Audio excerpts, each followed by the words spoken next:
Today we are going to take a deeper dive into Warcry than I would normally do, but I got inspired to natter, and natter I shall. Let's talk about streamlined game design. War Games on Toast. You what? Welcome to War Games on Toast, all of you lovely people. It's me.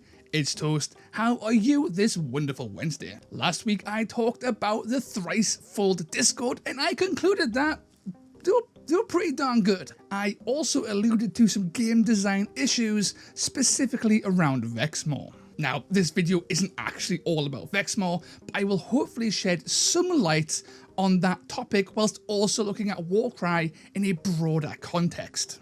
Hopefully. As per usual, we're kind of winging it and just seeing what comes out at the end, so buckle up. Groovy. But before we get into the dissection, please consider hitting like, comment and subscribe, as that helps me fight against that dastardly YouTube algorithmic demon.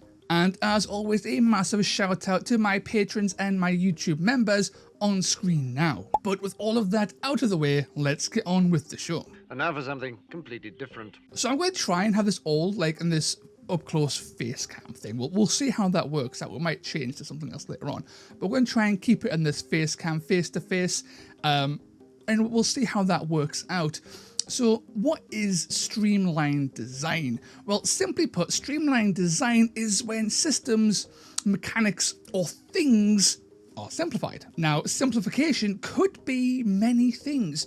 It could be cutting obtuse mechanics, refining a previously clunky system, or even the removal of depth to lower the barrier of entry. Because of that, streamlining and simplification are often met with a lot of negative kickback because those words tend to be mistaken as a synonym for dumbed down. I'm not going to sit here and lie and say that dumbing down a product doesn't happen, because it does. But there are clear benefits, and those benefits led to the creation of Warcry as we know it. So what are the benefits of streamlining? Well, Warcry isn't just streamlined. Warcry is a masterclass in svelte game design, working in tandem with slick execution to offer a gameplay experience that has a quick setup, pick up, fuck up and play. You can see this adherence to streamlining in almost every aspect of the game.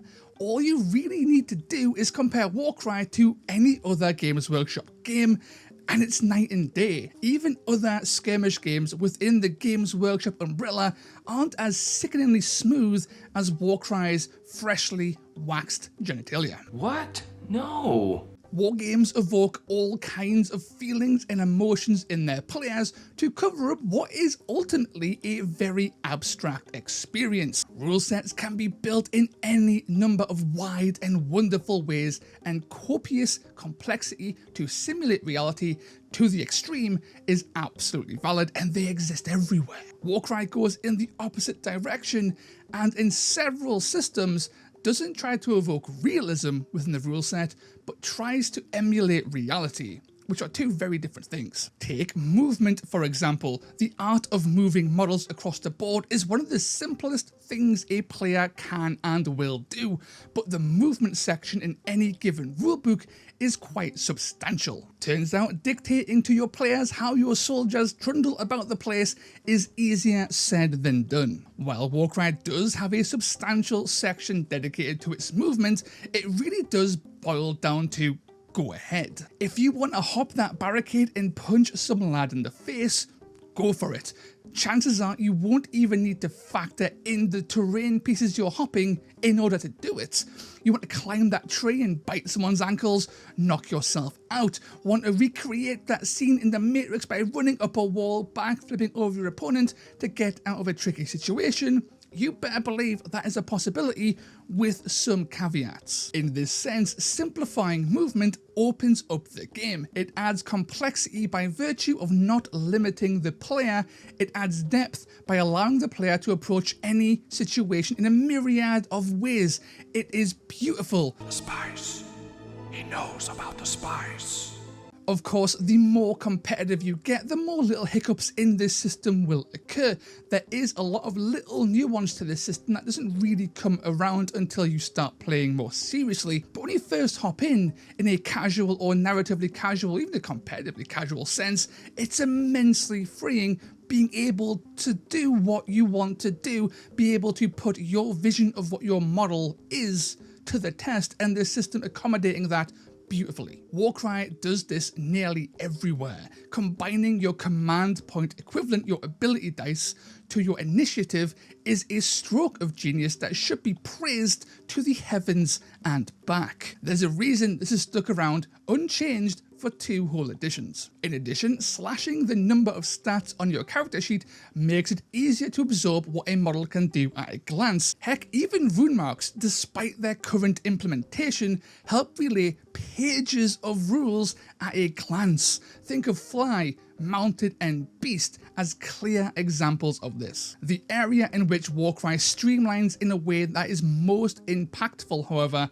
at least in my opinion, is in the combat, specifically rolling dice. In a traditional Games Workshop game, you will typically roll a bucket of dice to hit. You then roll again to wound, your opponent then rolls their saves, and if they're lucky, they get to roll a second slew of saves, and this doesn't even factor in the copious amounts of rerolls that are injected into these systems. By the end of any given fight, it's not uncommon to see over 100 dice being rolled, and that takes a substantial amount of time, and that time does not factor in picking up the dice, counting the dice carefully, removing certain dice from a pool. It is painfully slow. It's also physically exhausting over hours of play, more so if you're at a multi-game event. Warcry's biggest innovation within the Games Workshop space is that it distills all of that. Triple-digit dice rolling is gone and replaced with a single throw of the dice. Just one. You roll 3 to 6 dice on average per combat, and if you hit, they just take damage. If you don't hit, that's it. There are no saves. There aren't even rerolls in 99.9% of cases. It is one roll, one outcome, move on. It is as glorious as John Bracken's woolly jumper. So surely there's nothing wrong with Warcry, the system is perfect and we can all move on. Not quite. Because now we get into the true meat of this video. We get to the negatives of streamlining and why I think units like Vexmore are fundamentally not suited to Warcry. I left talking about the benefits of Warcry's combat system to the end of the last section for a reason, because despite being smooth, it has its limitations and it certainly has its flaws. People point to probability and averages, maths, to determine whether something is good at a glance. This is a fine way of quantifying quality and nearly everyone does it in some way. Off-Meta Musings and Salty Sea in particular are very good at playing this maths game. Whilst I tend to avoid direct use of maths in my work, I do use it in a more vibes-based sense, less spreadsheets and more gut, if that makes sense. The issue with probability is that it really only works when you look at the larger picture. Flip a coin 10 times and averages tell you that 5 should be heads.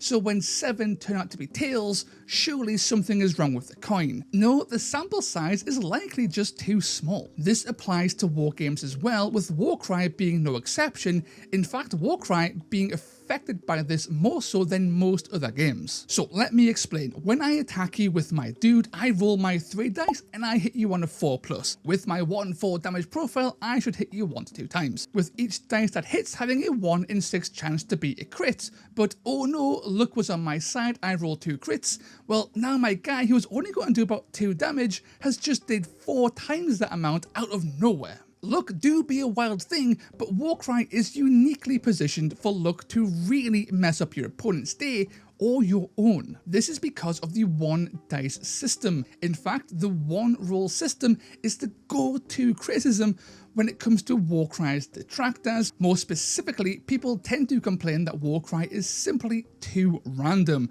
To simplify that even further, Warcry is considered too swingy. Games like 40k and Age of Sigmar weed out that crazy variance or try to in practice, by rolling lots of dice multiple times. Your 30 orcs throwing 150 dice, then gathering them up and then rolling different iterations of that 4 times lets the law of big numbers take hold and do its job, and you're probably going to get something close to average. One roll in these systems is unlikely to explode the universe or blow your mind. The dice pool has been diluted. Incidentally, this is also why single units like characters or monsters in those games feel swingier than full units. More dice, less variance. In Warcry, you roll those dice once and boom, you are done. So let's take that and look at things like Vexmo, Mollog, and Aether Cannons. They largely have the same problem, and that is their massive damage combined with their low number of attacks. Let's assume for argument's sake that Vexmo is blessed, Mollog is unchanged, and the cannon is shooting twice this turn. Then let's take a Grand Hammer Annihilator Prime. With his 4, 6, 3, 5 profile, he can land 0, 3, 6, 9, 12, 8, 11, 14, 13, 16, 15, 18, or 20 damage, and possibly some others that I've missed out. That's a lot of things. The other lads, they can land 0, 5, 10, 15 or 20 damage when they roll their 2 dice. Both units have the potential to deal 20 damage, but the odds of landing 20 damage is warped drastically by the number of dice you are rolling. That Prime only has a 1 in 1,296 chance of hitting that perfect 20. Whereas Vexmo and Co, they are looking at a 1 in 36 chance of hitting that jackpot. This is the flaw within Warcry's design that has always lurked. Vexmo is new, but Mollog and Aether Cannons are not. It has only really come to light though with Vexmo, as he is the new hotness within Chaos. He has shone the light well and truly. Low attack, high damage models are innately swingy. You are comparatively disgustingly more likely to pop off with these models. On the flip side, you are also way more likely to land on the 0 damage end of that spectrum. Arguably, you could say this falls under high risk, high reward, but to me, it just feels like straight up bad design, unhealthy design for the game itself. When each dice you roll has so much power attributed to it, especially with Vexmo, it's actually low risk, high reward. There just aren't as many variables to contend with, and most of those results are great because each dice is so powerful. Heck, you are less susceptible to risk because of the low number of dice you're using, because there's less reaction-based counterplay. Reactions that counter are less impactful because you aren't rolling enough dice to make it worthwhile. High risk, high reward to me would be like a 2-6 profile with like 6 attacks, right? You have a lot of dice, and if you roll a lot of 6s, you are doing a lot of damage. Think of the Thrallmaster in Cypher Lords.